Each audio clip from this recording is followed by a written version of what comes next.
Bear Talk is produced by the Goldenberry Gazette, Mount Juliet High School student newspaper.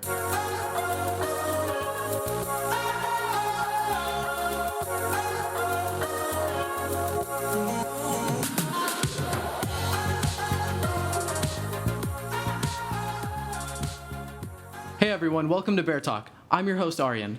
As many of you may know, there's currently a conflict occurring in Ukraine between Ukraine and Russia. And today we actually have two Ukrainian students at our very school to discuss the aspects of this. So Anastasia and Mark, how are you doing? Welcome to Bear Talk Podcast. We're good. I'm good, thank you. Can you guys tell me a little bit about yourselves and your stories coming here from Ukraine? Of course, my name is Anastasia. I'm 15 years old. When the war began on February 21st, my family and I left to Europe. At the end of April 2022, the US government published a new program for Ukrainians, United for Ukraine. All Ukrainians who have relatives and friends in the US can fly to the US without a visa for 2 years. We applied for this program at the end of May, and after 2 months, we were approved, and we received a travel authorization. We flew to the USA on August 20, 2022. Wow, that's really good. What about you, Mark? My name is Mark. I'm 14 years old. I was born in the capital of Ukraine, Kiev. On February 24th, 2022, the life of all Ukrainians became very difficult because of the war Russia attacked Ukraine. I see. And going off of that, what are some of the biggest challenges both of you have faced as refugees? The biggest difficulty in the US is a lack of credit history, or line you call it, because you cannot rent an apartment or pay for a car. Ukraine has different rules.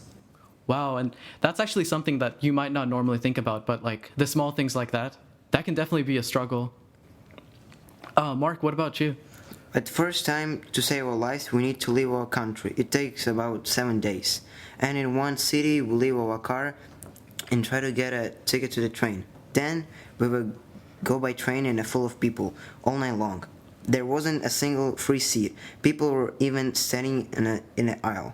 Secondly, we came to the Poland and lived there for 3 months. After that, we came to USA. The biggest challenge was to get a different documents and move freely without a car for necessary things for life. I see. And moving from that, how have you seen the conflict in Ukraine covered on social media? And what are your opinions on the way it's been covered? Ukrainian media shows the real truth. Our cities are bombed every day, and it doesn't end there. The Russian media is full of lies because Ukraine doesn't bomb its cities and doesn't kill its civilians.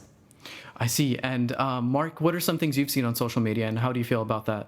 So, I think a lot of Conway, they talk about different information, but the biggest fact is that the Ukrainian people are being destroyed. I know Ukraine has a very rich culture with traditions like St. John's Eve and Orthodox Christmas. Have you been able to maintain and celebrate traditions like these after moving? Yeah, that's a good question. This year, my family and I celebrated Christmas on December 25th. But the real Christmas mood came on January 7th.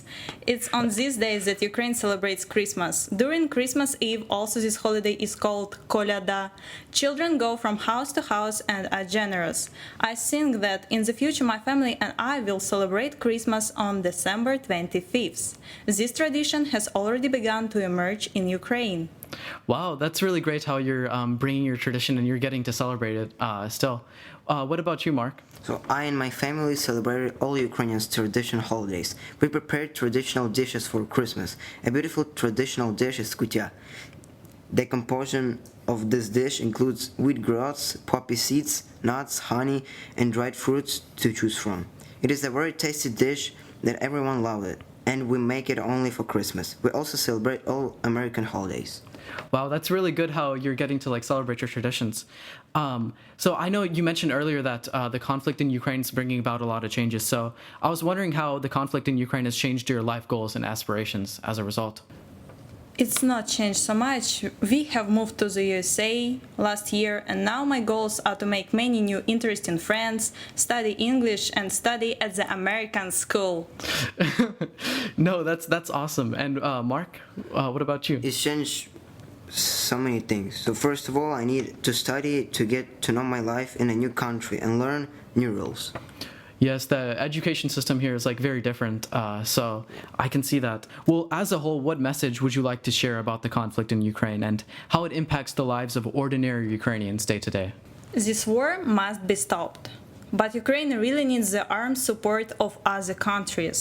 Every day, a lot of sirens are buzzing across Ukraine. The electricity is often turned off, once it was for 30 hours. There are a lot of shellings in the east of Ukraine now. Children, women, men are dying in this war. And these are not only Ukrainians, because Ukraine is a multinational country. Jews, Poles, Slovaks, Russians, and Belarusians also live here. We must stop this war. Hashtag stop war in Ukraine, friends. Let's live in a peaceful world. Yes, and I think that's a really good message. The war in Ukraine is really negatively impacting a lot of people. Mark, what message would you like to share? So this conflict provokes stress in all Ukrainians and the view of the preserving life.